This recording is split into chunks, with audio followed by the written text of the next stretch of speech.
Hello everyone, welcome to the Varanus Vault on the Trap Talk Reptile Network. I'm Chris Applin.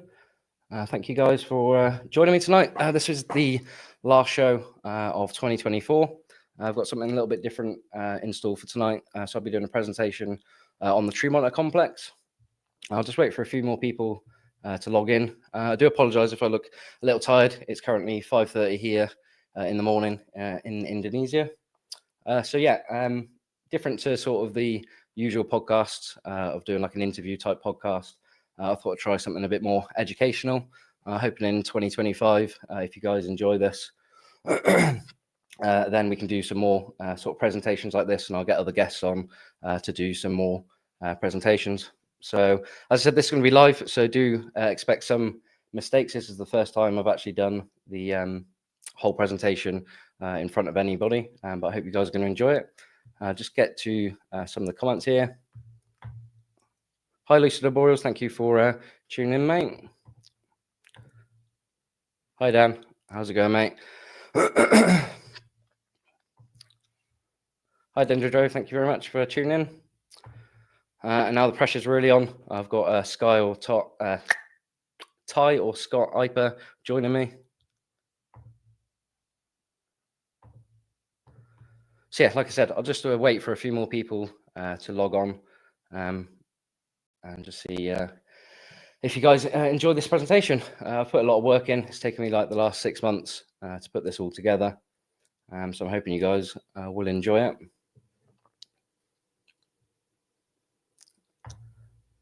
Cheers, Scott. That's taking a bit of the pressure off, mate.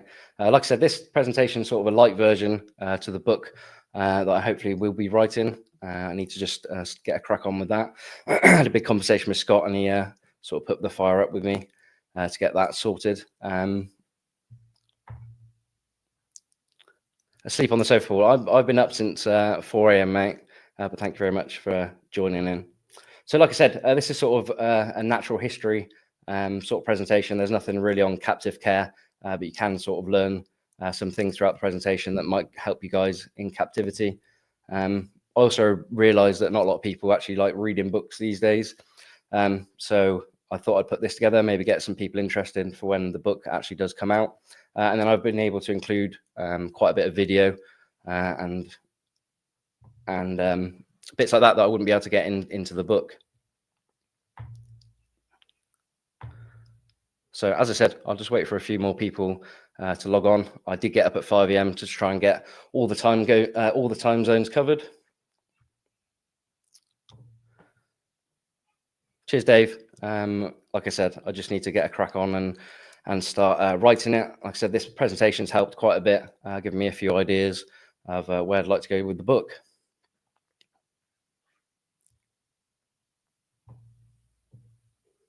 So I'm going to do the presentation. It's just going to be me rambling on. I won't be able to get to the comments during that. If you guys have any questions live, then I'll obviously get to those at the end. And then if you have any questions for the people that are not watching live, if you drop them in the comments, then I'll try and get back to you on those. So just wait a couple more minutes and then we'll get started.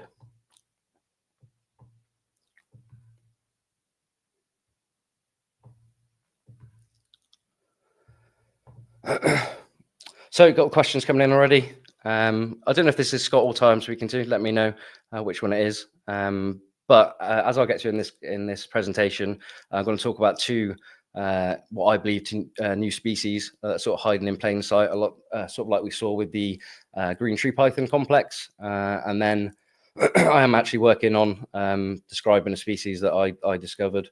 But this isn't included in this presentation. As you probably know, Scott or Ty, you have to be very secretive about these things before. Oh, both of you.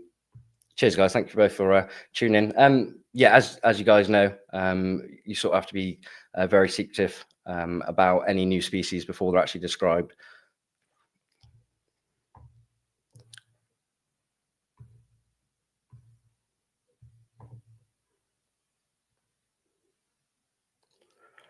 Right then, I'm going to get started with this. Like I said, I hope you guys enjoy it. I can't get to the comments, but if you have any questions, I'll try and bring them up after I finish with the presentation. And then, like I said, any comments people are not listening live, I'll try and get back to those in the comments. So, unfortunately, some of these tree monitor species are only known from deceased museum specimens. I've put these warnings throughout the presentation, just as sort of if you're sensitive to any of these, then I ask you just to look away. But unfortunately, we only have pictures of dead museum specimens for a couple of the species.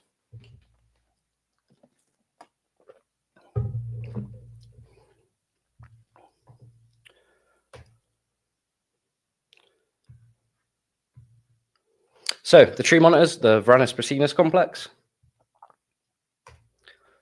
Currently, as with all monitors in the genus Varanus, prior to 2016, they were actually lumped in the Indicus group in Euprepiosaurus, but rightfully so, they have their own subgenus, Haptiosaurus, as of 2016.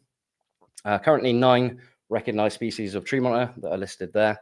And as I said, I believe there's actually 2 more species in that green tree monitor complex, and I am working on describing another species that I've actually found in the wild, but I'm sort of sworn to secrecy on that one, so I'm not able to include those in this presentation.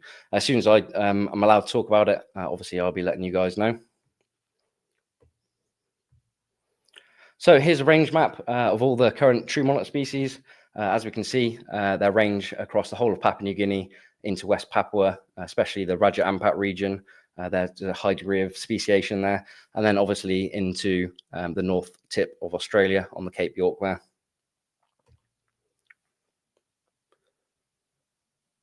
So before we actually talk about any of the tree monitors themselves, it's important to talk about the Pleistocene, which is depicted in that image there. Just wanting to look at these obviously high degree of glaciation in the northern southern hemispheres, and Australia down the bottom here looks obviously a lot different to what it does today. So that period, 2.58 million years ago to as recent as 11,700 years ago. As I said, large glaciations in the northern and southern hemisphere. What this caused sea levels to be a lot lower than they are at the present day, 120 meters lower to 390 foot. Why does this matter? During this period, a continent called Sahul is formed. What this means is Australia, Tasmania, and New Guinea all sort of joined together in a land bridge. So we haven't got that bit of sea stopping sort of species interbreeding or breeding with each other like we see today. So this allows animals to migrate freely. During the end of this period, when the sea levels begin to rise, it obviously causes these populations to develop into separate species. So we get some islands, especially in sort of the Raja Ampat region, that were joined to the main landmass. These become islands, and then things start to speciate. This is also the reason you get Australian animals found in southern New Guinea. And then that's just a picture of Sahul there. As we can see, we've got Australia joined up with Papua New Guinea, and then the Raja Ampat doesn't really exist the way you see it today. All of those islands are sort of joined together.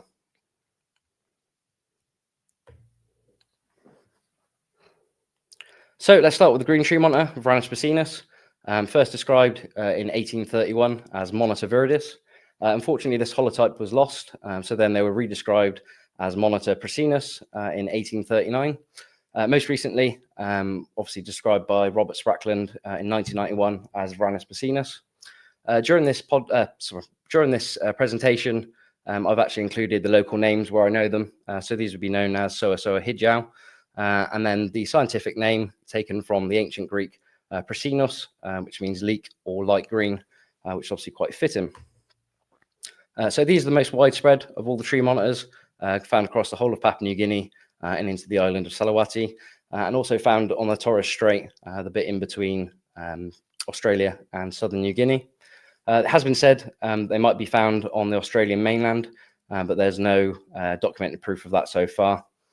And so there's 3 distinct localities we find in the pet trade, your Sorong, your Jayapura, and your Merauke. And then these are the species or the group that I believe there's actually 2 more species, which we'll look into in a bit more depth now. So why do I think there's 2 species or 3 species in that complex? There's a central mountain range that splits Papua New Guinea north and south, and then a bottleneck at the Bird's Head Peninsula, which obviously as we'll see in a minute, this would stop gene flow between these 3 species. Many other species have been split, including most recently the green tree pythons, and they pretty much inhabit the same areas as we're finding these tree monitors. So it's quite interesting that they sort of line up exactly how I describe these tree monitors will line up as well. And then we've got some morphological differences between the different races. So yeah, this is what I'm talking about, that bit in red there, as you can see on the key. Anything red or white is 2,000 meters to 3,000 meters, and it sort of nicely splits up Papua New Guinea. So there's this mountain range going across that splits Papua New Guinea north and south, and then we get a bottleneck here also in the Bird's Head Peninsula. It's a very crudely drawn map that I've just included the 3 different types of tree monitor or green tree monitor. As you can see here, Jayapura up in the north there, and then your Merauke in the south, and then your Sarong, your Salawati, and Manakwaris over there on the Bird's Head Peninsula. And this is exactly sort of the split we see with the green tree pythons as well.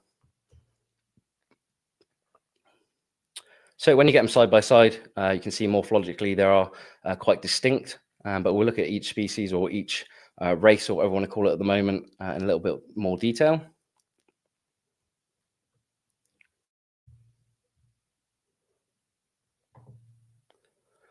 So what I'm calling the bird's head or Salawati type and Salawati type, these are the most common seen in the pet trade, most distinguishable by having these sort of distinct bands or chevrons along their back.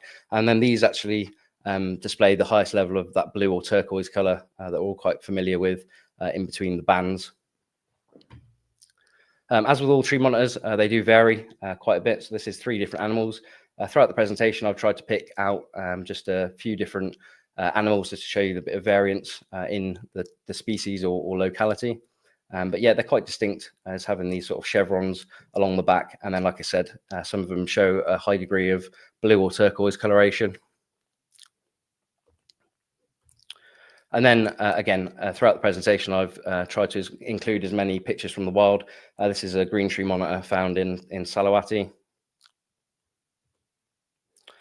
And then again, we can see a bit of variance here, but they do seem to have this same overall look. And this was from the same location.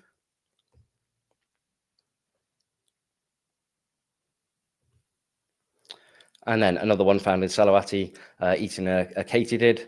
This appears to be the most common type of food for all the tree monitors that we know so far. So quite an interesting observation to actually find one of these eating a katydid. And then again, I've tried to include as many videos throughout the presentation just to give you a bit more of a detailed look. This is a very typical juvenile sarong type animal.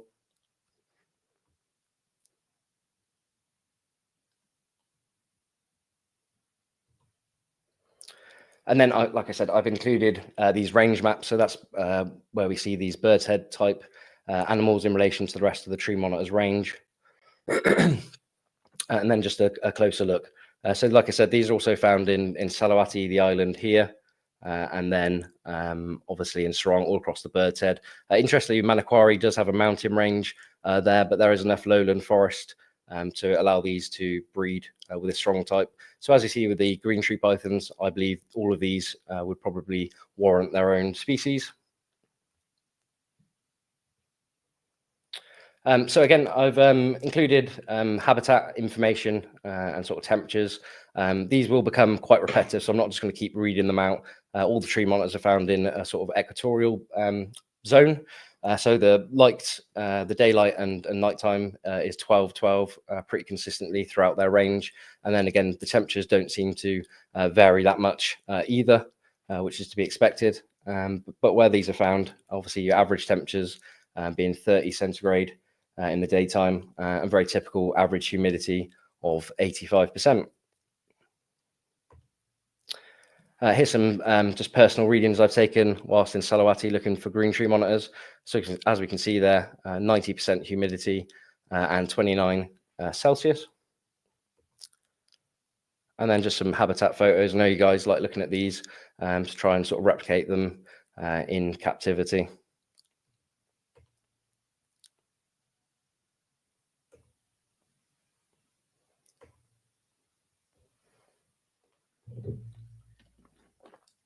So moving on to the Jayapura type, or what I probably could call the northern type of green tree monitor.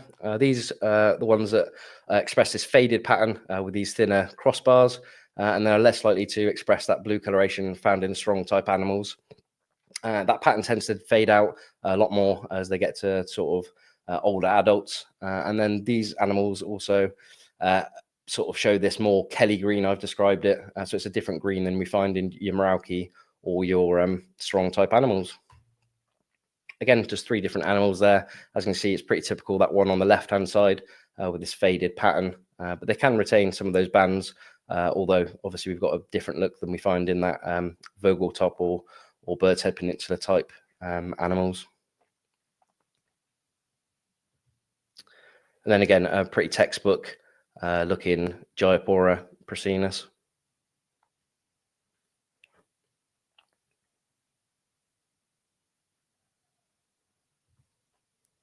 So Jayapura, as I said, right up on the northern coast there of West Papua. Interesting with Jayapura, compared to some of these other localities that get knocked around, the suitable habitat actually comes right up to Jayapura city itself. And there's a range of mountains there called the Cyclops Mountains, which I believe Varanus prasinus would actually be found to a certain elevation there. Again, pretty typical temperatures, 28 Celsius on average, and that average humidity in the 80% mark. A big thank you to Daniel Touche. I haven't actually been to Jayapura. Obviously, Daniel's done a lot of work with the green tree pythons. And as I said, they pretty much marry up across the whole of the tree monitor range. Interestingly, as we'll see throughout this presentation, a lot of these tree monitors are tied to these riparian zones in valleys. So they've got an area of sort of permanent water. So we've got some just more pictures here of Jayapura.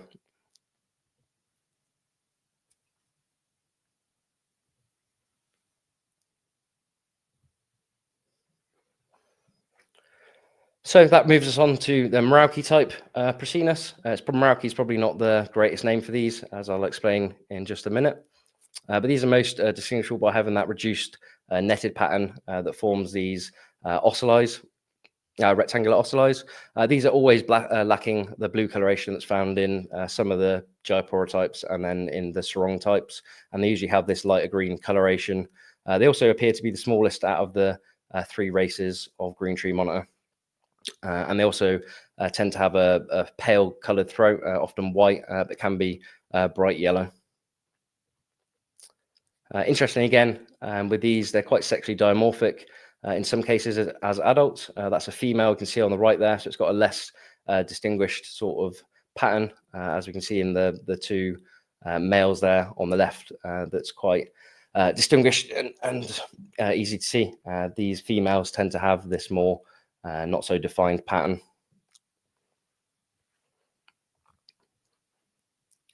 A few more Meraukes there. And this is just a textbook Merauke type animal. As you can see, this one's got quite a yellow throat, but they sometimes do have a very pale white throat. Like I said, smallest out of the 3 green tree monitor races, and they never really show that blue coloration we see in the other 2 types.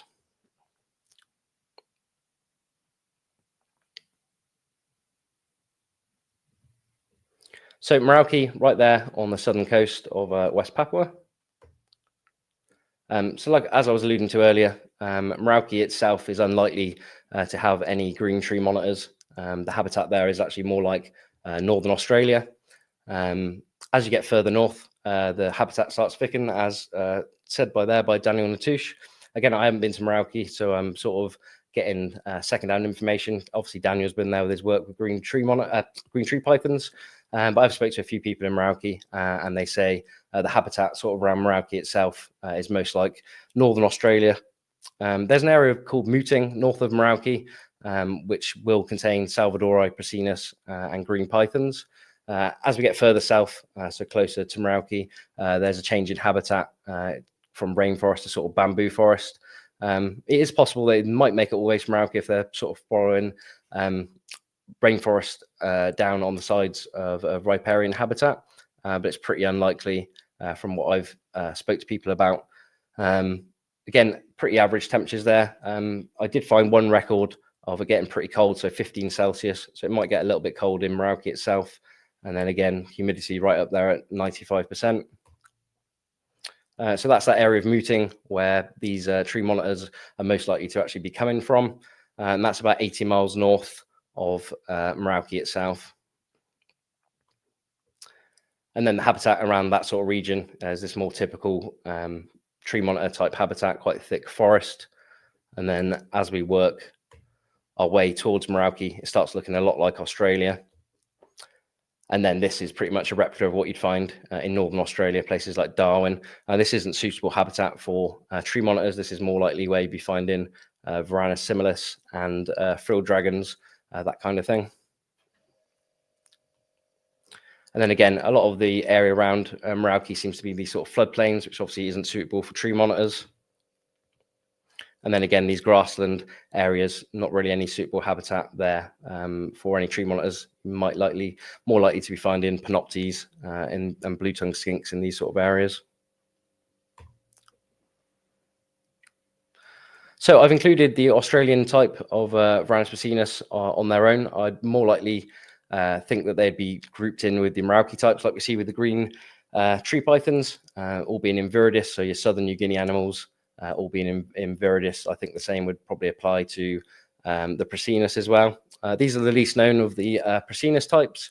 Like I said earlier, it has been suggested they might be found on the Australian mainland, but there's no confirmed sightings or documented proof as of yet. The closest sighting has been on Moa in the Torres Strait. Big thank you to Bridget Lunn for providing this image of Australian Varanus prasinus. These are really rare to find. Not many people go herping in that sort of area, so pretty hard to find any images of these. And then again to Jake Many for providing another image of a Australian green tree monitor. So as we can see there, sort of they come from this Torres Strait islands in between the north tip of Australia and southern New Guinea. As we can see on the map there, quite close to Merauke as well. So the closest confirmed sighting to mainland Australia has been that Moa Island, sort of slap bang in the middle between north tip of Australia and southern New Guinea.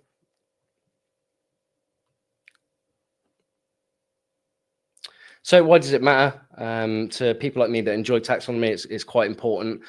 From a captive point of view, we've seen it so many times with a lot of these species that are not full species at the time, and then they go on to be further species. I hope I've put enough evidence here to sort of suggest that we probably are actually working with 3 distinct species. Obviously, there needs to be some DNA work done on these, which I'm hoping might get done, maybe by myself or anyone else that's interested in doing it. But yeah, unfortunately, when you start breeding these animals together, although the animals look absolutely beautiful, you can't really tell from which race they actually come from. So you sort of get these crosses and you don't know what species they are at that point. And often what happens is that the first person that breeds them in the F1 generation is very honest about the cross that they've done. And then subsequent generations after that, it sort of gets lost and then they get called whatever's most wanted at the time. So yeah, like I said, I just wanted to put some evidence together and put it out there that I think we're actually dealing with 3 different species, although at the moment, obviously all called Varanus prasinus.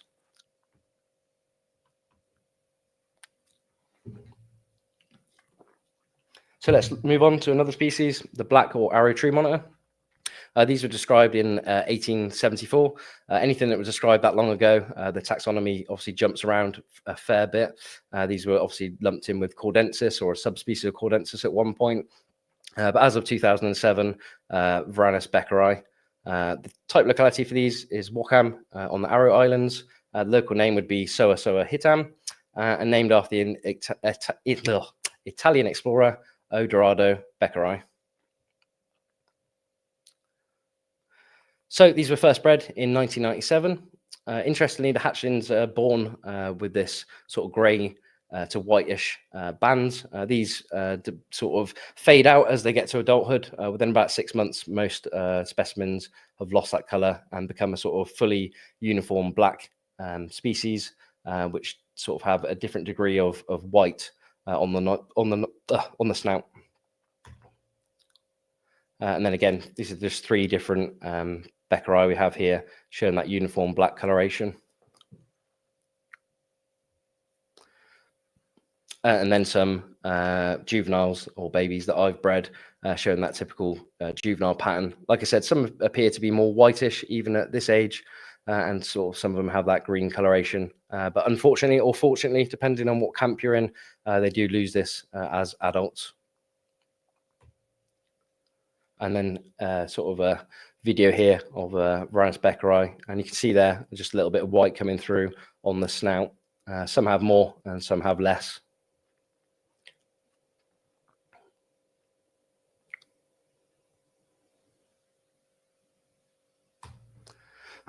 So the Aru Islands there in relation to the rest of the tree monitors range. And we can see there Wakam, which is the type locality. And then interestingly, it is the Aru Islands. It's not Aru Island.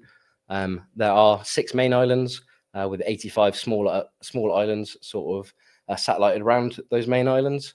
Interestingly, there was a bit of a theory going on a few years ago that maybe they have this black coloration due to them coming from a higher elevation. From the research I've done, the Aru Islands have this low hilly topography, with the highest peak only being 240 meters above sea level, so very low. So that's sort of theory that them coming from higher elevation is sort of null and void now. Again, pretty average temperatures, 29 Celsius there, and again, average humidity 85%. Like I said, these will become very repetitive. And then again, big thanks to Dan. I haven't been to Aru Island or at the Aru Islands. So thank you for providing these images.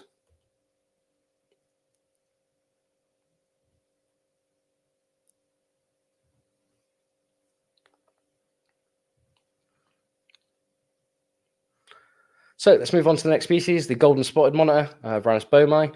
These were described very recently in 2003 by Jacobs. Type locality of these would be Waigeo in the Raja Ampat region, and the local name Soa Soa Hitam Kuning. These were named after Wolfgang Boehmer, who's a renowned monitor taxonomist. So currently these are the least commonly kept of the available tree monitor species, but they were actually first bred in 2007 by Reisinger and Reisinger. As we can see, these have can be distinguished by having sort of black base coloration with these bands of yellow. Can also get to sort of a white axanthic looking animal, but in various degrees, and some are a lot darker, being almost black.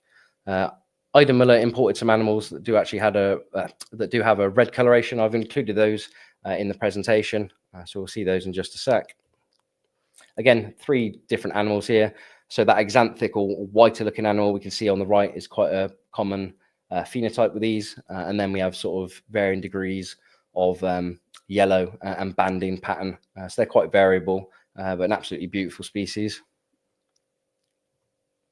And then these are the red animals that Ida Muller imported.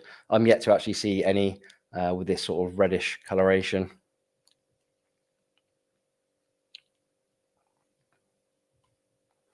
And then I've included some pictures of ones I found on Waigeo. As you can see there, from the same exact same locality, and we have some variants with this animal being a lot darker.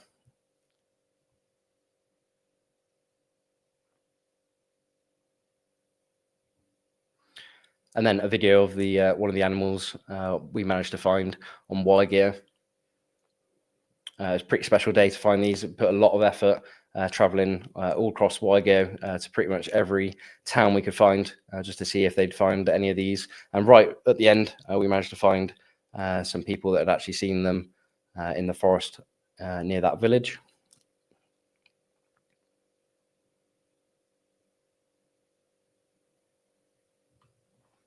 So at Waigeo there, up in the Raja Ampat Regency, above the Bird's Head. It's the largest island in the Raja Ampat Regency. Again, very typical temperatures and humidity. The substrate I found across Waigeo is this clay-like soil with lots of leaf litter. and as we'll see in some pictures, again tied to these riparian habitats. And then some habitat photos here I've taken. This is actually the area we found the first Varanus bomi. And then these sort of riparian habitats where they've got areas of permanent standing water. I can't tell you how many times I've walked up and down this stretch of river on previous trips, and on recent trips with Brian Suson. We've literally trekked both sides of this river up and down for many days, but we're lucky enough to obviously find some Varanus bomi there. But it's a beautiful area, and always like going there. Again, just some more habitat pictures on Waigeo. As you can see, a lot of leaf litter on the floor there.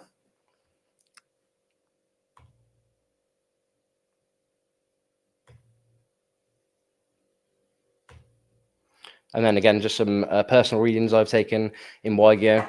87% humidity there and 30 degrees Celsius, which is pretty uncomfortable going, walking around in this, especially if you're not finding any tree monitors or anything interesting.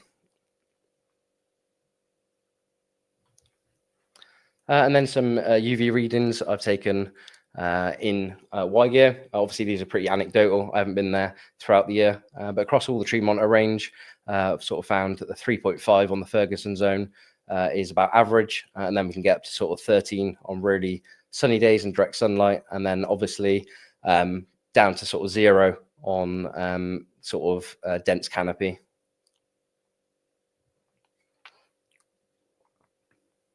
So let's move on to one of the lesser known tree monitors, the Bogert's tree monitor. Again, described quite a long time ago, so the taxonomy has sort of jumped around a lot. So first described in 1885, but then most recently described by Robert Sprackland in 1991 as Varanus bogerti.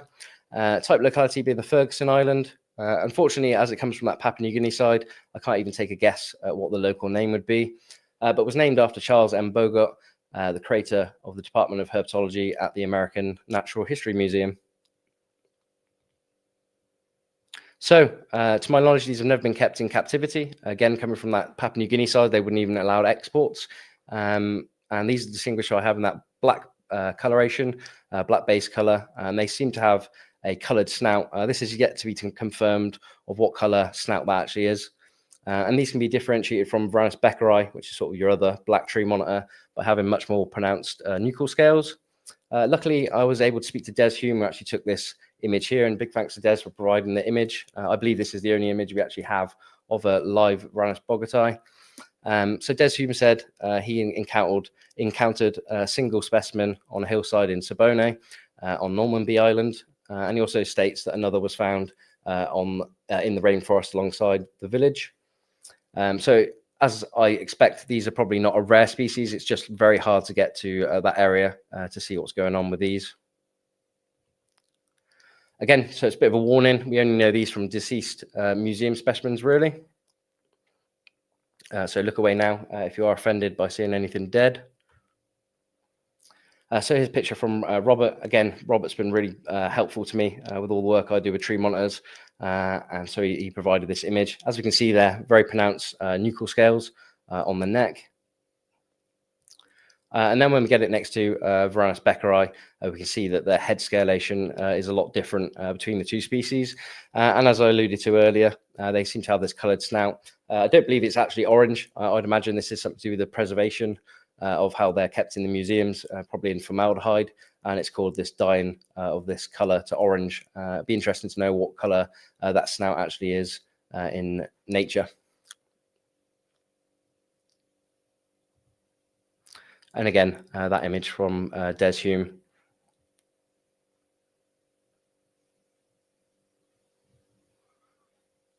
I've included Aru there, as that's the most similar looking of the tree monitors. As we can see, 1,126 miles away. So we are definitely looking at two different species here. And then the two islands that we have confirmation where they come from. So that Ferguson Island is where the type locality is from. And then, as we just said, Des Hume found one on Normanby as well.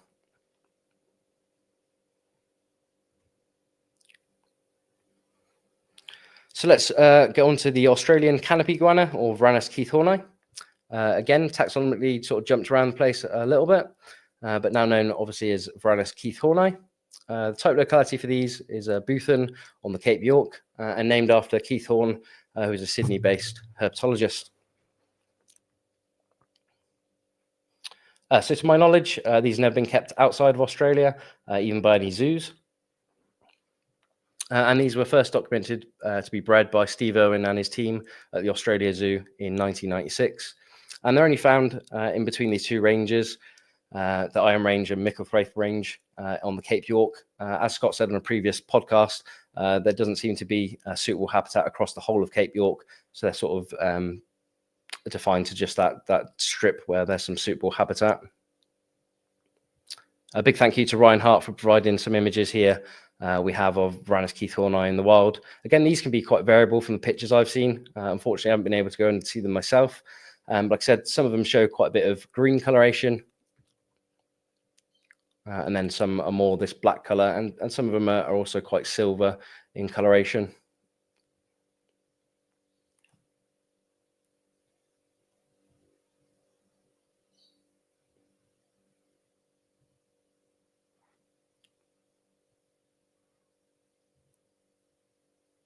And then amazing from Brother Nature here. He's provided so much information and some videos you're about to see in a minute. And he was obviously lucky enough to see a juvenile keithorni. As he's not bred in captivity, this is an extremely rare sight. It's really rare to see any juvenile tree monitors in the wild. So this is an amazing find. I sort of say to go to and look at Brother Nature's Instagram page. He's got some amazing videos on there of sort of herping across the world and especially in Australia, with some fantastic images and videos.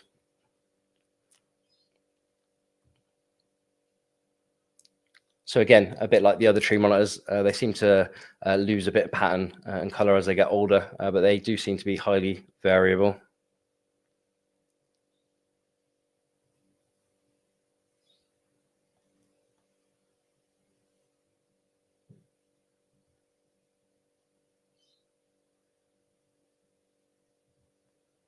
And then some amazing footage here. Big thank you to Brother Nature providing this.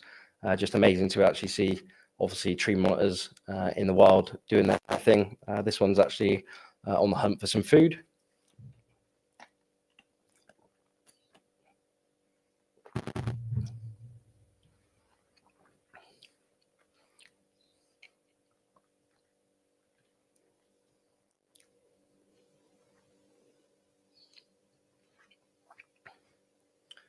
And then just a little interesting observation I noticed here, he does lift up that forearm.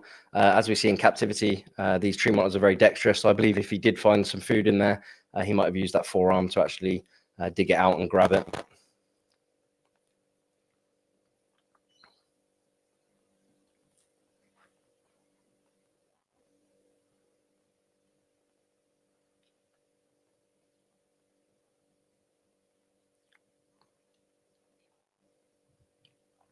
And then a successful hunt here by a Varanus keithorni seems to be grabbing some sort of grub or caterpillar.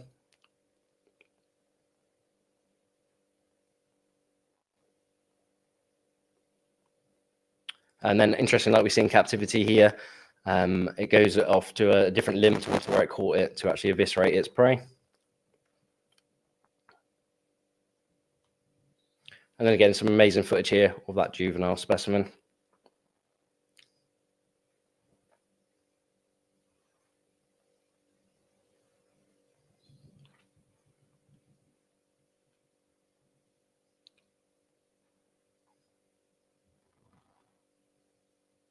So there we go on that north tip of Australia in the Cape York region, northeast or far northeast Queensland. And like I said, just found on that strip on the east coast there.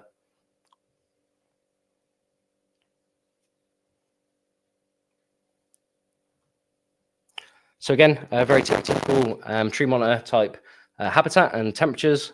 Interestingly, the wettest months, the same we see in all that short tropical zone from January to March. Brother Nature, again, providing loads of information. I thought this was worthy of reading out, so I'll just read this to you about a sort of symbiotic relationship between a few different species. So the lowland riparian habitat of the Iron Range is a forest prone to annual summer flooding, forcing them into the treetops where they easily cope with traversing through the canopy, giving them their name, but also plays out an important role in building substantial sandy loam banks with vast amounts of flotsam. These banks provide an area with ecological importance for many species, but in particular, a brilliant relationship between two megapodes and crocodiles. Megapodes are birds that build compost piles to incubate their eggs rather than sitting on them like other birds. Bush turkeys and saltwater crocodiles are prevalent in the same habitat as canopy goannas, and this plays to their advantage. These megapodes construct massive nests as deep as 6 meters, which the crocs and many other species like canopy goannas and amethystine pythons will also utilize. You'll often find many specimens of the above mentioned species missing the tips of their tails as they try and retreat from egg laying in turkey nests. But it's all worthwhile to have a salty garden your eggs for you. So like I said, I thought that was quite interesting. Nice bit of information there. And we have some habitat shots here of the Cape York and sort of Keith Horneye habitat.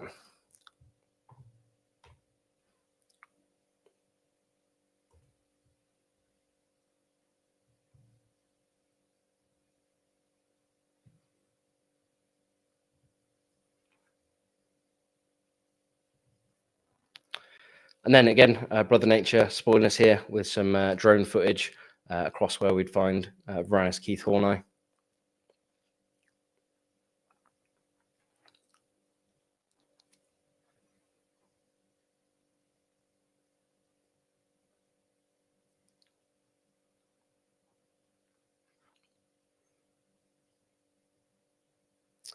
Like most of Australia, beautiful to have these areas with so much vast wilderness.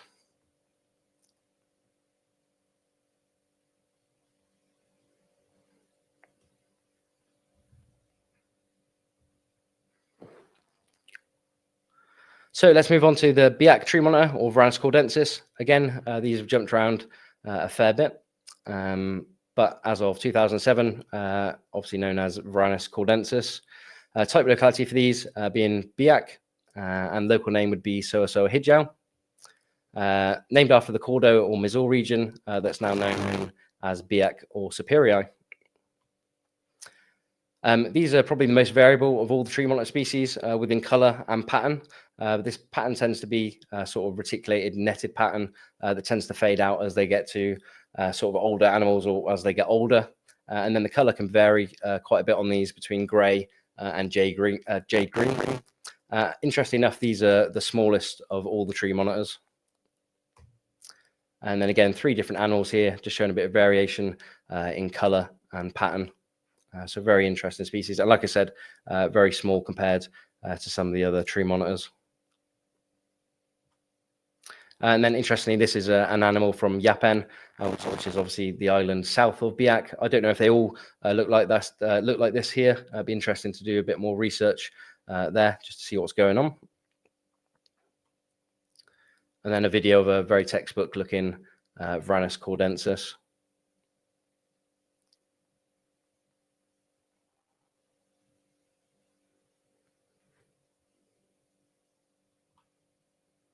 So Biak and Yapan in relation to the rest of the tree monitors range.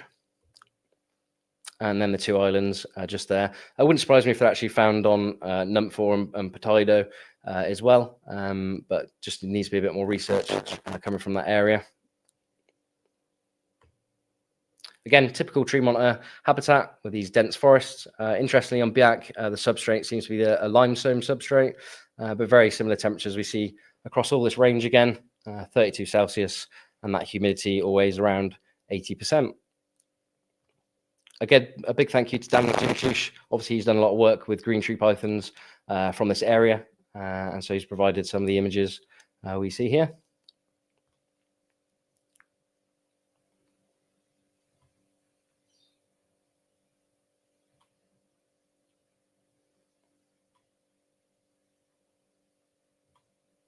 And then a fantastic picture here of Morelia azorea. obviously sharing the same habitat as Varanus caudensis. It wouldn't surprise me if these juvenile green pythons would also prey on a juvenile Varanus caudensis if given the chance. So everyone's favourite, the blue tree monitor, Varanus macraei. Luckily described quite recently, so the taxonomy sort of stayed the same on these. Described as Varanus macraei in 2001 by Bomer and Jacobs.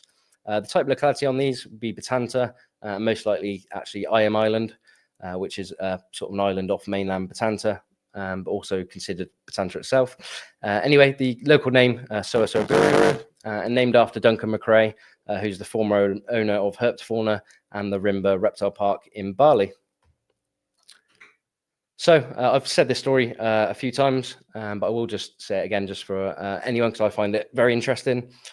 So I believe these were actually seen from the first time by anyone outside of Batanta in 1997 by my good late friend, the Nerden Aurelia, whilst filming a documentary on crocodile monitors. He went on to tell Manfred Reisinger about the tree monitors, and then Manfred took a trip out to collect the first specimens. Manfred did write a very good article that I've tried to translate. It's actually in German. If I do have any German listeners that want to do me a better translation than what Google Translate can do, because it sort of jumps it all over the place, I'll be very, very thankful. So these were first documented to be bred in 2002 by Jacobs. Can't really be confused with any other species having this sort of amazing blue coloration. But there is also a naturally occurring green-backed variant that appears to only come from mainland Batanta, and that's maybe why we didn't see them so much in the early days, as most of those animals were coming from IAM. And then possibly these have the smallest range of any monitor species. So as you can see here, pretty textbook looking blue tree monitor on the left, and then this greenback variant that's quite common to see in recent years. And then obviously I've traveled to Batanta many times, so I've got lots of pictures of Varanus macraei, so I've included some of those here.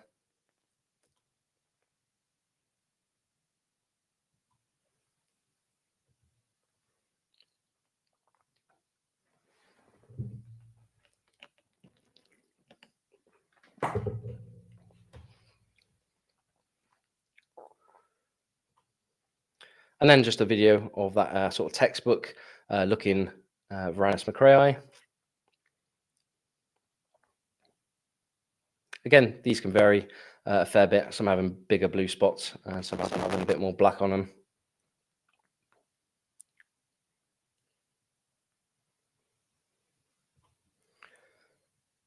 And then we have the greenback variety here that's also obviously quite interesting, having this more greenish coloration on the back.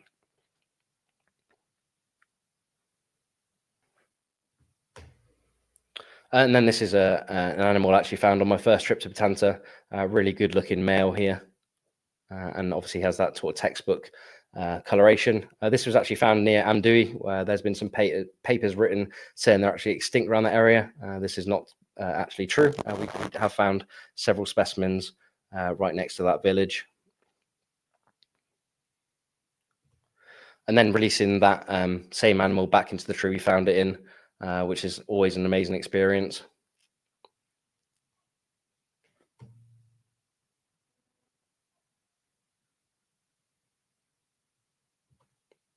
So Batanta, there in the Raja Ampat region by the Vogelkop. It's sort of a long, skinny island. It does have a sort of central mountain range going through that, and I'll just talk about that a bit later. And very close to Salawati.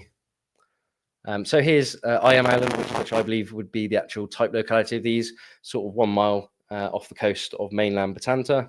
And this is where Manfred collected the first specimens from, and where a lot of them come in the early years. And then this is looking at IAM Island from Amdui, so from mainland Batanta, so not that far away from mainland Batanta. And then interestingly, on the last trip I did with Brian Seuss, this sort of blew my mind, how close Salawati is to Batanta. So Salawati, like I said earlier, is where you'd be getting green tree monitors, and then how close that is to Batanta, where you're getting blue tree monitors, obviously separated by this stretch of ocean here. And then sort of just to show you guys, that is Salawati on the right there, and then we've got Batanta on the left. So that image sort of puts it in, it's almost like you could throw a rock from Salawati to Batanta. And then again, looking at Batanta from Salawati. So habitat in Batanta, unfortunately, a lot of Batanta was logged prior to 2007. So there's a lot of secondary forest there, but there is quite favourable for some of the tree monitors. It allows more areas of sort of direct basking and more open forest. As I said earlier, much of Batanta is very steep. It seems to have a mountain range running through the middle of it, and this offers a lot of protection from collecting. The more of the problem with these guys would be if they went back to forested in the area rather than collecting these species. Again, pretty typical average temperatures there and humidity. Interesting, on my first trip, I did notice how the substrate was like this clay-like soil, which is very hard to dig into. And then it has this sort of thick layer of leaf litter. Some habitat shots of Batanta.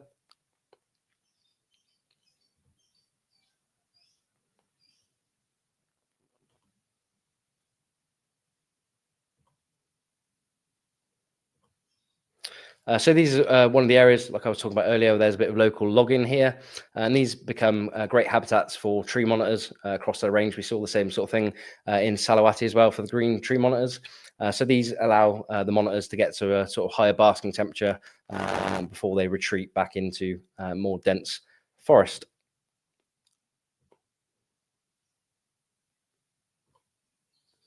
And then that layer of leaf litter. As I said on previous podcasts, it's one of the first things I changed in captivity. When I come back, all my vivariums, I did a sort of deep layer of leaf litter. And then this is the clay-like substrate I was talking about earlier. So we may have thought before that these tree monitors were laying their eggs in the ground itself. I've tried to dig into that ground. It is extremely tough and clay-like. So it's more likely that these tree monitors, particularly on Batanta, are probably laying in sort of hollow logs or epiphyte ferns.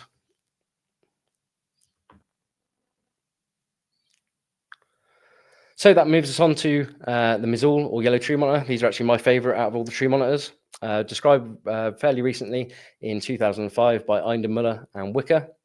Type locality for these obviously being Mizul. The local name would be Soa Soa Kuning, named after Manfred Reisinger, who unfortunately, although he collected the first specimens of those blue tree monitors, didn't get them named after him, but thankfully he did actually get the yellow tree monitor named after him. Unfortunately passed away this year, and he was a great German reptile breeder and naturalist. So with the yellow tree monitors, as the name suggests, they can be bright yellow, but they can also be a slightly more green coloration. There is a bit of variance even with these. That dorsal pattern tends to consist of a lot thicker bands or thicker bars than we see in the Prestasi type animals, and they do tend to have this ocelli that forms along their back. Interestingly, a lot of these have a red patch on the dorsum. Hatchlings born in captivity tend to be very green as hatchlings. For some reason in the F1 generation, they've come out more yellow, so maybe we're missing something there. Julian has actually been able to make them, Julian Firth has actually been able to make them a lot yellower by just decreasing the incubation temperatures. So very interesting. I'd like to get him on at some point just to discuss that. So like I said, hatchlings are born fairly green and then sort of develop a more yellow color in about 3 years. It takes for that to happen. These were first documented to be bred in 2008 by Jacobs. And then, as I said, a bit of variance in color and pattern here we can see with the yellow tree monitors. And then these are sort of some stellar examples. We've got the farm, but that picture on the left there shows that red dorsum that a lot of these animals have. So this is an in situ shot of a Varanus risingeri I actually found in Mizul. Actually found in pretty disturbed habitat, as you can see there on a coconut tree, where we found it hunting skinks. I'd spent about 5 hours looking through extremely amazing, pristine habitat for them. And then typically, as most herpers will tell you these stories, 5 minutes from where I was staying in pretty much someone's garden, I actually found this specimen. And then this is just a closer look, a really, really nice individual. And then from another part of the island, just a different looking yellow tree monitor there. So when you get them next to a Varanus piscinus, you can see pretty much a stark difference there. And then a video of probably one of the most favorite animals I work with, a really nice yellow tree monitor.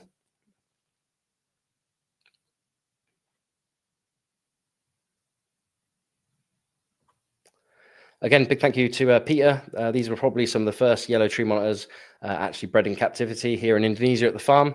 As you can see, that F1 generation tends to be a lot more yellow than we see in subsequent generations. As you can see there next to a Prasinus, very different, especially the amount of black that they show even at a young age. And then here are some more typical what we see in captivity. So these are F3 generation Risingeri, so showing a bit more of that greenish pattern.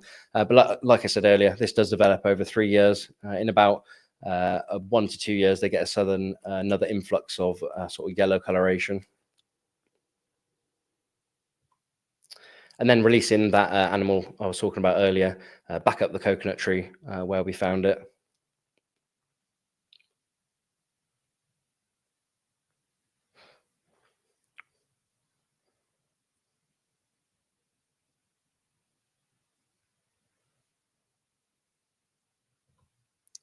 So as we can see, Mazul there is the second largest island in the Raja Ampat archipelago. Interestingly, it does have a lot of these satellite islands, so I'm really interested in actually going and visiting some of these other islands around Mazul itself. And as we can see there, sort of 40 miles away from Varanus piscinus, but during those ice age periods, these two populations would have been joined up, and that's probably why we see so much, not that much divergence in their DNA. So habitat on Mazul, second biggest island, like I said. It's actually probably the most unexplored island within Raja Ampat, with most of the interior actually still completely unexplored. There's just no way of getting in there unless you sort of helicoptered in. Much of the primary rainforest remains, which is obviously great. Pretty standard temperatures, again, that we see across all the tree monitor range. It can get very wet there. I made the mistake of visiting in June. And as you can see there, the forest floor can actually become pretty flooded, and it was very miserable, especially when we weren't finding many tree monitors. And so some pretty good looking habitat in Mazul there.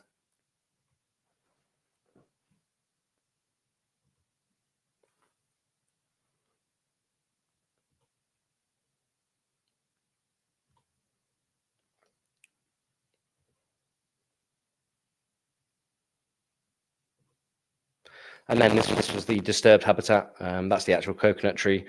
We found that specimen on. And like I said, with all tree monitors, it's quite interesting that they will actually utilize these disturbed habitats as well as the sort of typical rainforest habitat you find them in. So that brings us on to our last species, the one I like to call the mysterious tree monitor. Described as Varanus telenestes in 1991 by Robert Sprackland. Type locality being Rossel Island, and then the name meaning far island dweller, which is very fit for this species. Again, we only know this from a single specimen that is deceased.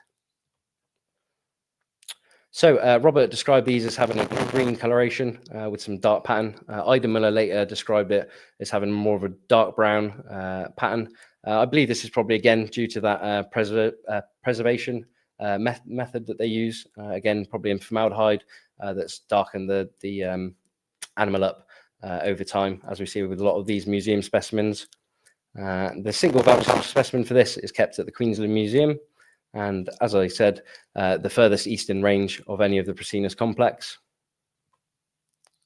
So here we have some images from Robert of that one specimen we have. And then again from Ida Muller. If you zoom in, you can actually see that green coloration that Robert was obviously talking about.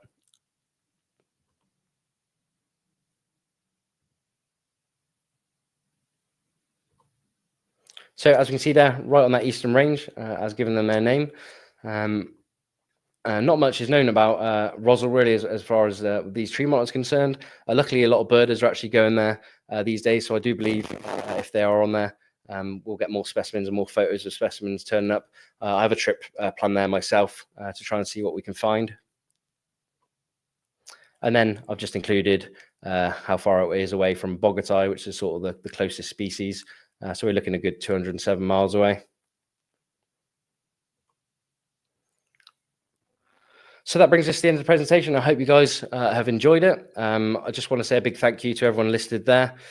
Special thanks, obviously, to Brother Nature and Daniel Latouche, but everyone on that list there has helped me greatly with the work I do with the tree monitors and the work I'm doing today. So big thank you to everyone on that list. Again, Robert Sprackland has helped me.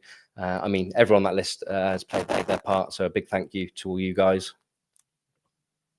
Just some copyright information, so I hope you don't get sued. And then I just do want to sort of dedicate this presentation to Nerdin, who unfortunately passed away this year. I wouldn't be able to do any of the work I do on tree monitors today. I definitely wouldn't be where I am today without this man. So big thank you to Nerdin. Rest in peace, mate.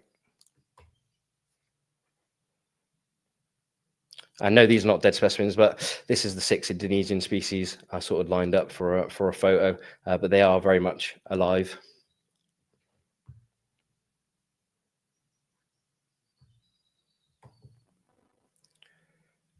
So I hope you guys enjoyed that. We'll get to some of the comments now. I have to go back a little bit.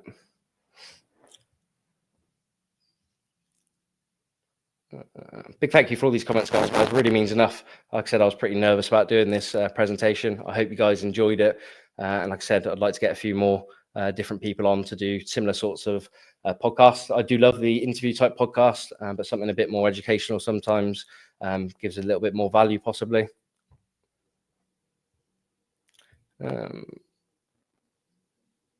So let's go up, just see if there's any questions here.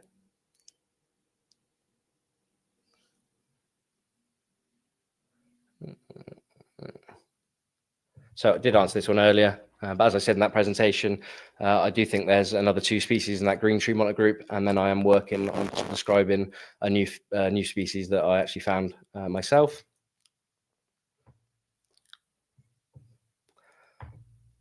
Nothing on Tannenbar so far. We've got an Indicus type there, but nothing tree monitor wise.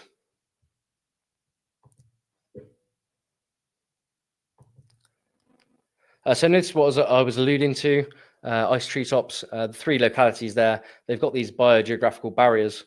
And I know Paul did mention something about them. If they're so variable with another species, then why aren't those different species? But it's these biogeographical barriers to gene flow. Then we start getting speciation, and we have that in Papua New Guinea with these mountain ranges. So yeah, they've sort of started to speciate off into their own species.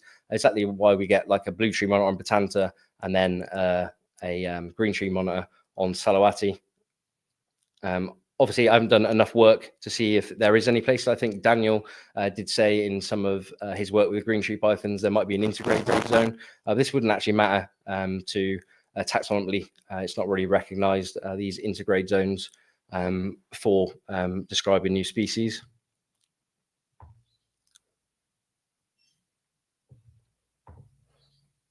Cheers, mate. Thank you very much. Like I said, I hope you guys enjoyed it.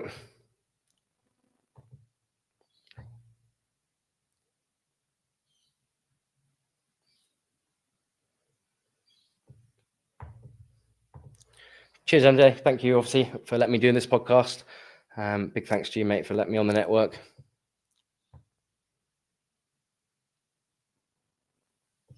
Paul, you can tell he's a professional, obviously getting the likes up, which I never talk about. But yeah, if you can get the likes up for this episode, it obviously helps the channel a great bit. And obviously, if you can try and get the subscribers up, helps me carry on do this. And obviously, MJ and the whole Trap Talk sort of family. Thank you, guys. Yes, I do need to get on and write this book.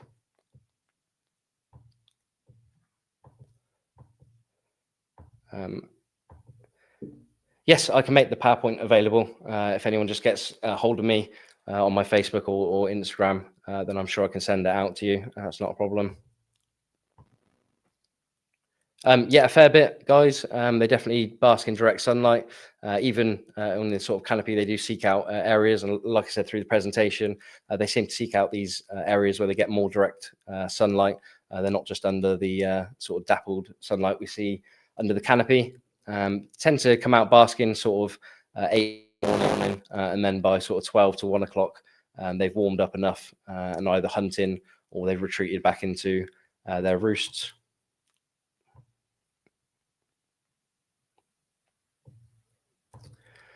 So again, Paul, on this point, the reason that I think that there's these 3 different species of green tree monitor is those biogeographical barriers to gene flow. It's not just that they're just variable and they look different. We actually have them stop breeding with each other. They can't make it over that mountain range, so they are actually speciating on their own. So it's nothing to do really with the color, although the morphological differences obviously sort of bring that into a head as well. But you obviously get sort of variability within a species, which can be quite drastic. Obviously, we won't know until we do that DNA. Unfortunately, with the tree monitors, that DNA evidence doesn't count for that much because they're all very closely related anyway. But yeah, that's the point that I'm making. They are actually stopping that gene flow. And then if we see that with a lot of these other species like the green tree python, cassowaries, for example, and other species across that Papua New Guinea, you get a northern, a southern, and then a vogeltop type within a lot of different species. And then why wouldn't it be the case with the green tree monitors as well?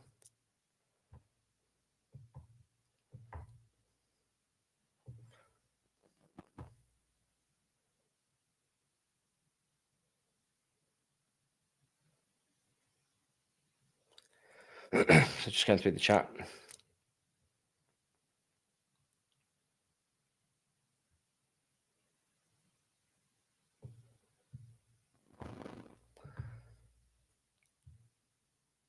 So Scott, putting the cat amongst the pigeons now, or Ty. Do we actually recognise subspecies now, Scott and Ty? I thought we'd actually done away with that.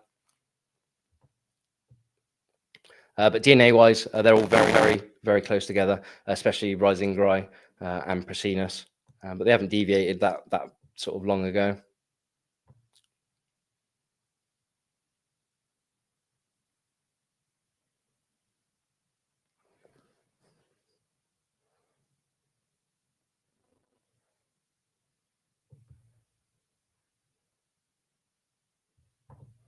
So how do we catch them? I actually use the help of local trappers, and they have sort of bamboo poles with a noose on the end. It's pretty brutal to watch, so try and get them off the noose, obviously, as quick as possible. But yeah, they're very skilled at catching these tree monitors where they do occur.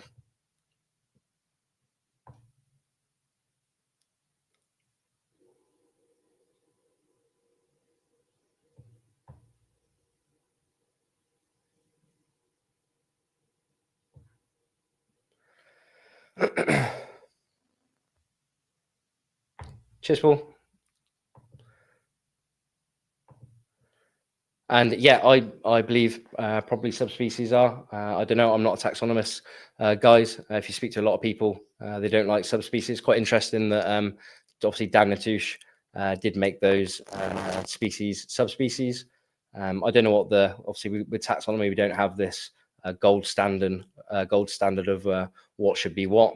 All I'm saying, especially with these tree monitor types or these green tree monitor types, they do seem to not have that gene flow. Like you said, with the carpet pythons, I think it was Scott and Ty, there is a gene flow quite far up that coast. I don't think we have that with these green tree monitor types. And then again, I don't know if Cordensis would be included with that Prasinus type, unless they sort of floated over from Papua New Guinea, Biak, and mainland New Guinea. I don't think was ever joined together. So if you get any more questions in, guys, I'll answer them. But a big thank you to for tuning in.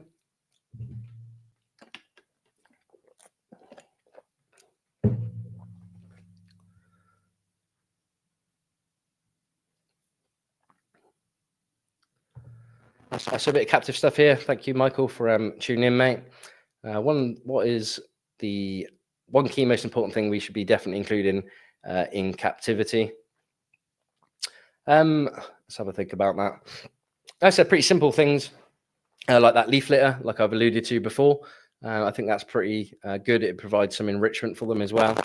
Obviously, lighting will be very important. UV lighting is pretty much a must with these guys.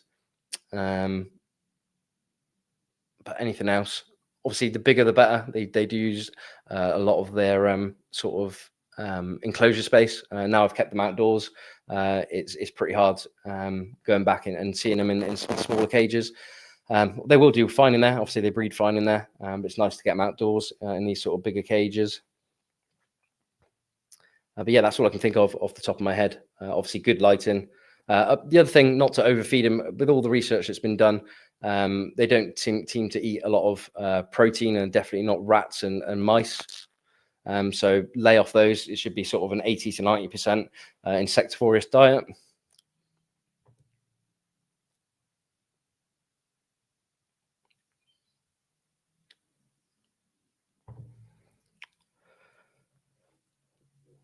Yes, you're right there, Scott. As we said, these were sort of, especially these land bridges and stuff that happened. They're sort of so closely related, and they're on their way to species change. So I really do agree with that. What you're saying there, when they're on their way to being a new species, maybe subspecies are good. But then again, if you're saying that, then why not? As we can see, it's not really going to happen that they sort of come back together, possibly. So why don't we just call them a full species at that point?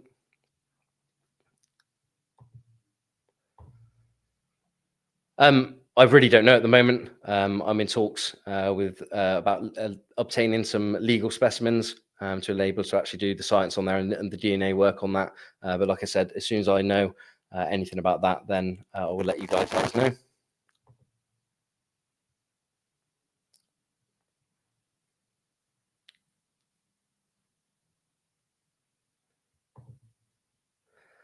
So yeah, not related to the tree monitors. But any updates on the morphed indica species you have? Yeah, unfortunately, I did actually get a clutch last week, but they were all infertile. So I think I missed her cycle.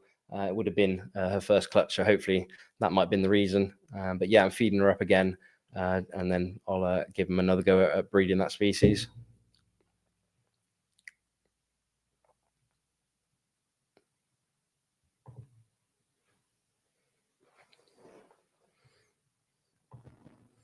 Yeah, you're right there, Dave. Obviously, they need something to actually go into sleep. They don't like sleeping out in the open. And then we see this with a lot of tree monitors and monitors in the wild. They'll sort of have their favorite spots where they go to roost. And yeah, that's a great point, Scott. And Ty there still allows for conservation. Listed in that differentiation there. Sorry, can't speak.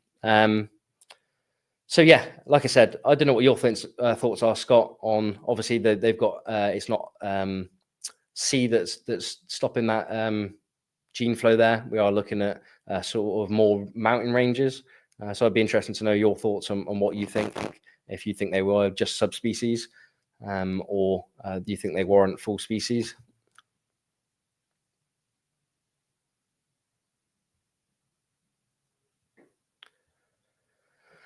I found them in all sorts of different trees, Michael. So there's a jackfruit tree. They're found in quite commonly. Depends what part of day you're seeing them in. They actually come down to smaller trees often to find a lot more insects.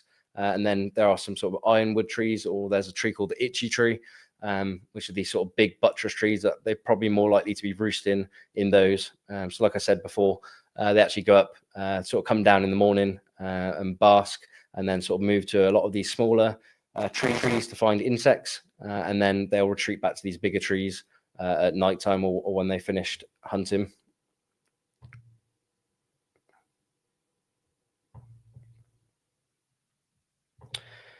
Yeah, that's right, Paul. Really good if you support these monitors. Unlike pythons, they and obviously other species of snakes, they will cycle quite regularly. So yeah, I've got another chance to get those going. I wasn't expecting much. Did actually do some ultrasound work on her, and I was right with what I was seeing on there. It didn't look quite right. on those photos, but it was some sort of good practice to use that ultrasound machine. And then, like I said, hopefully in 90 days we get another crack at it.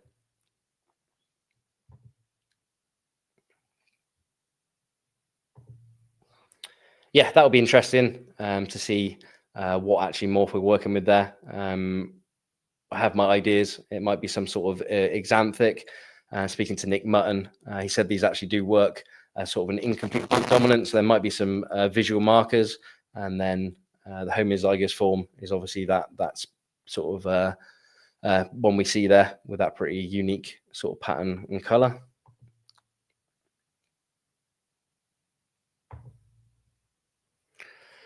Cheers, guys. Thank you very much for the support. Thank you, Ty. It really means a lot to me. Like I said, I was pretty nervous about doing the presentation, so I hope you guys enjoyed it. And then I need to get you on, Ty, to do a presentation, and Scott's not getting out of it as well. Next year, I'd love for you guys to do some sort of a similar presentation on some of the species you work with. I'm not allowed to say what species it is, just because I'm being awkward. No other reason than that, really. But when I get some clutches, the problem is when I tell people what species it is, I get 100 million messages and emails saying when they're available. Until I've bred them and got them available, obviously, I don't want to say what they are. Also, there's a bit of an issue. I don't want them getting over collected in the wild.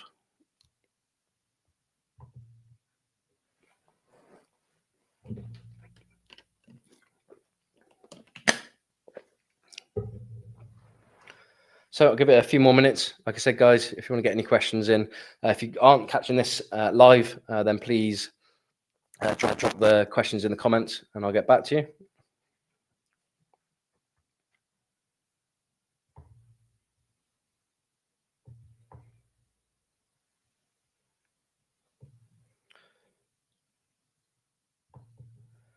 Cheers, mate. Thank you very much for that. Like I said, please give me some feedback, even if it's not live now. If you sort of do want to see more of these presentations, I'll make more of a conscious effort to put some together myself, and then also I'll try and get some people, herpetologists, together, and other keepers maybe to do some captive stuff in a presentation type format. I just think it breaks it up a little bit from that typical interview conversation. This is literally just orange juice. I don't know if it looks a bit weird on camera, but I have to drink at least 2 liters a day here, working in the humidity and heat that I work in all day. It usually ends up being 4 liters, but I get pretty bored of just water, so it's just a bit of syrup in the bottom of that water bottle there. But yeah, it has been mentioned on a few other podcasts. It looks like cooking oil or something, but yeah, it is literally a blue bottle with some orange juice in it.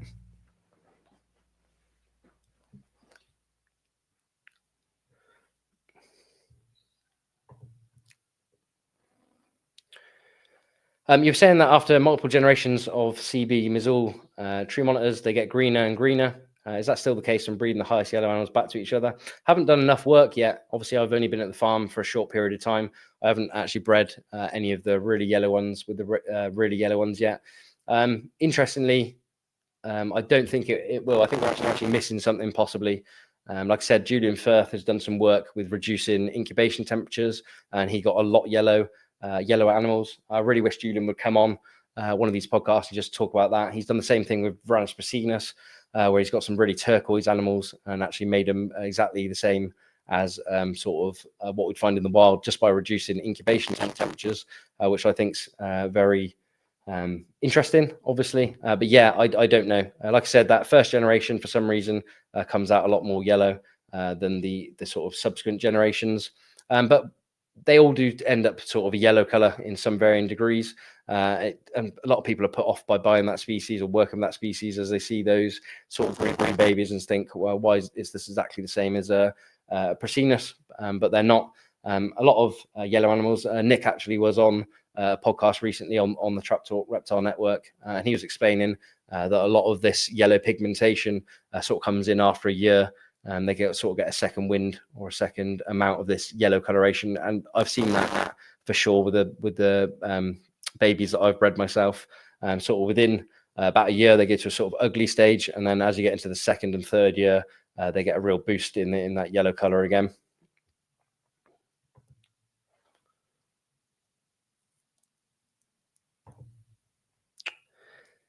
Yeah, it could be that. I don't know why, unless it's the food. The carotenoids we're probably feeding the captive ones when we get to that second generation. But like I said, really interesting that Julian managed to change the color of them just with the incubation temperatures. And we do, like I said, I really wish Julian would come on and explain this because I don't want to ruin it for everyone. But as he says, these tree monitors are pretty much not getting a consistent temperature in the wild. It will vary to some degree. So maybe if we're straight baking these animals at sort of that same temperature, it's affecting the color, but then it doesn't really understand why a lot of those F1 generations do have that more yellow color.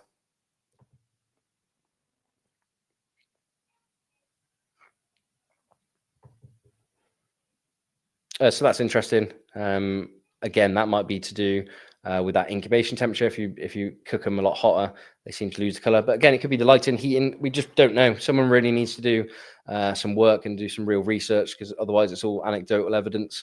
And we need sort of someone to work with a few different ones and write down sort of the research there and just see what does actually change it. It's interesting. We see it with a lot of other species. You see it with the Bronia as well, with those becoming turquoise color. Obviously, the Prasinus go sort of turquoise color as well.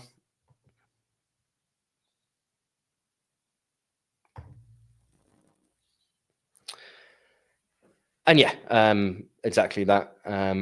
Definitely got to be too. We know we change sort of coloration and stuff by feeding those carotenoids. So there's definitely that. Supplements obviously very important as well. Interestingly, again, I've got animals in full sunlight, some to sort of second, third, fourth, and fifth generations. But even those animals, that's what shocked me working with farm. I've bred these tree monitors outside, so they're getting a full amount of the best UV and stuff they can get. And then even those ones are having these sort of greenish sort of babies hatching. So I really don't know what's going on with them.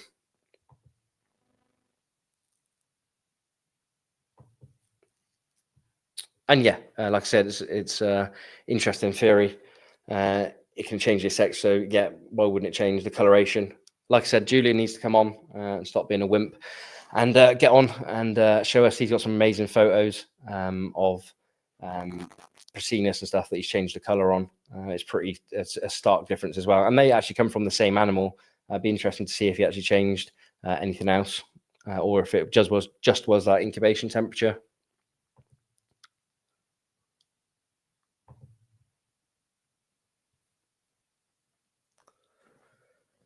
Yes, exactly right there. You can see how light or different spectrums waves can affect color in animals and plants. So it's an interesting concept.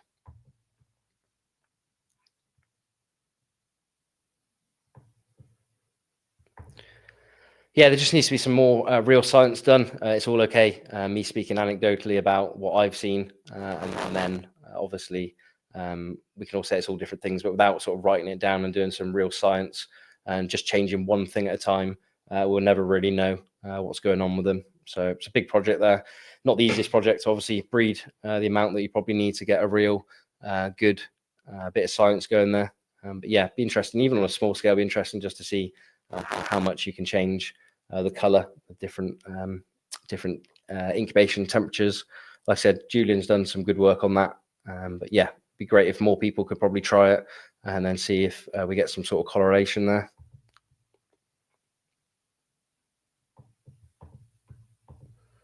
Yeah, exactly. Just needs more people working together to collect the data. So if anyone has any more questions, let me know. If you want me to bring up the presentation, want to talk about any particular bits in there, then please let me know, as I'll be heading off soon. I've got lots of reptiles to sort out. As I said, it's 7 o'clock in the morning here, so I need to go and start doing my rounds.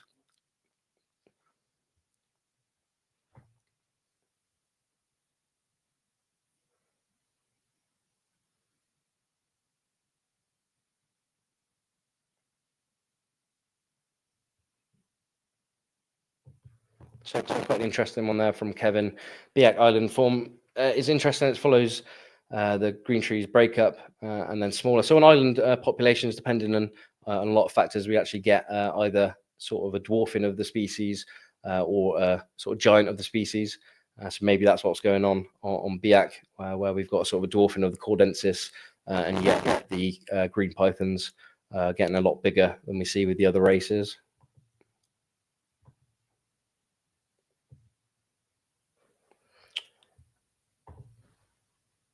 Cheers, mate, or Scott and Ty. I always keep referring to Scott, but Ty might be there as well. Big thank you, guys. Like I said, really means a lot. I hope you guys enjoyed it, but I do want to get you both on to do your own version of it. And then no, we don't have any of the red bowmai at the farm. Like I said, those pictures of those ones from Bernd Eindermüller is the only ones that I've actually seen with that reddish coloration. Brian Suson did say he had an animal that was very similar, but he's yet to send me any photos of that. But he might have one that is sort of that a red form. I don't know if it's as striking as that one, but I think he did say it had some sort of reddish coloration. So very interesting. That it could just be a naturally occurring morph, maybe changing that sort of yellow coloration.